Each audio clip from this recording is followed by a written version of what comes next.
I've been blessed to have been on every Dave Koz cruise there is. And I can tell you that each and every year, there's an experience, a moment that elevates the expectation of the cruiser even higher. I don't know how he does it, but he manages to pull it off each and every year. People come from all over the world to enjoy a week of entertainment that simply it's the best. People can cruise on other ships, have other experiences, but when they get on the Dave Koz Cruise, they always come back to the Dave Koz Cruise. So I've been blessed to have been on every one.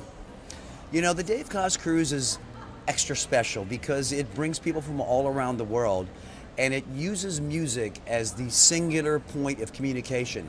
A lot of people on the ship, there's languages from all over the world: Dutch, English, German, Spanish, French, Romanian, but we all speak the same language, and that is the language of music and the language of love, and nobody delivers that message better than Dave Koz.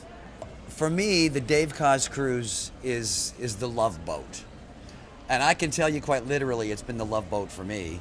I brought my girlfriend onto the ship, and I just was feeling the energy and the vibe, so I proposed to her on the last cruise, and she thankfully accepted.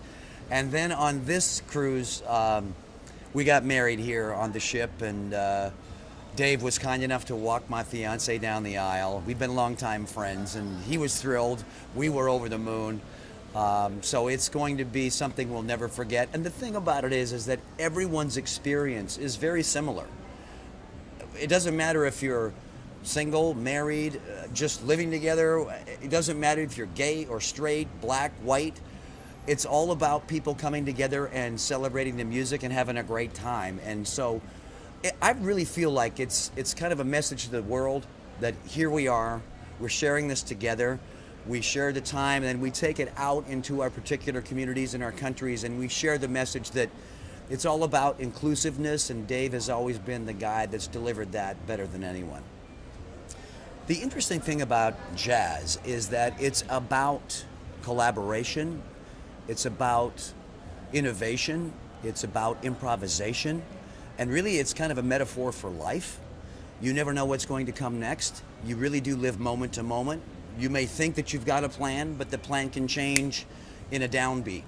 So jazz is really a larger metaphor for the way we live our lives. And so when you include individuals of different tastes, different ideas, when you improvise ideas with those individuals and actually have a musical conversation, new languages are born, new ideas come to the front.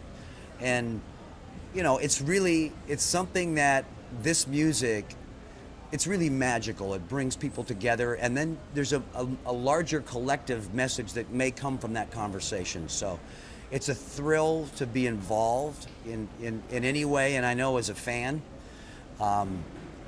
it's a week that I look forward to.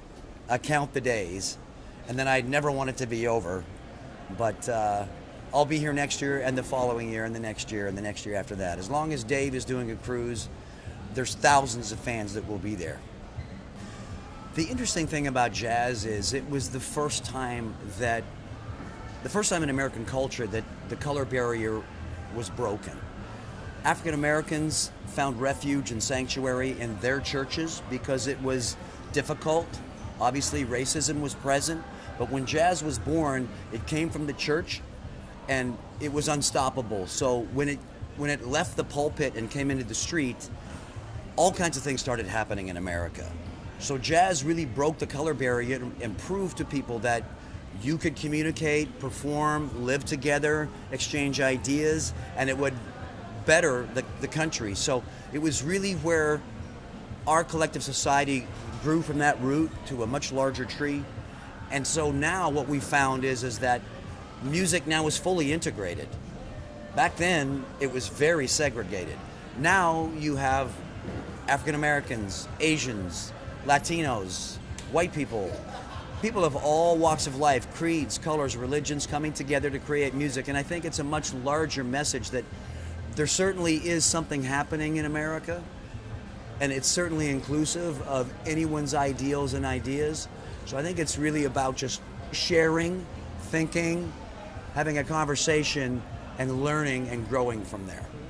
It's definitely the music of tolerance. It's actually, it invites people in. You should do more than tolerate. You should celebrate.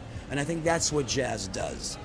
Tolerance is a word that I think limits the way that you think about your relationships with other people. But when you include them in your conversation and you more than consider, you listen and exchange ideas, we don't just tolerate, we try to celebrate. And I think that's really the message. That's great, thank you. Do you have a message today? Dave, what can I say? On behalf of thousands of fans around the world, those of us that have shared this time with you on the ship, you change lives. You show us what it is to be a true man of the world. Your Starlight Foundation work, your inclusiveness to all of us, your love is felt, it reverberates off the ship. The Starlight Foundation shines around the world because of you, and we celebrate your music, and, well, we just love you.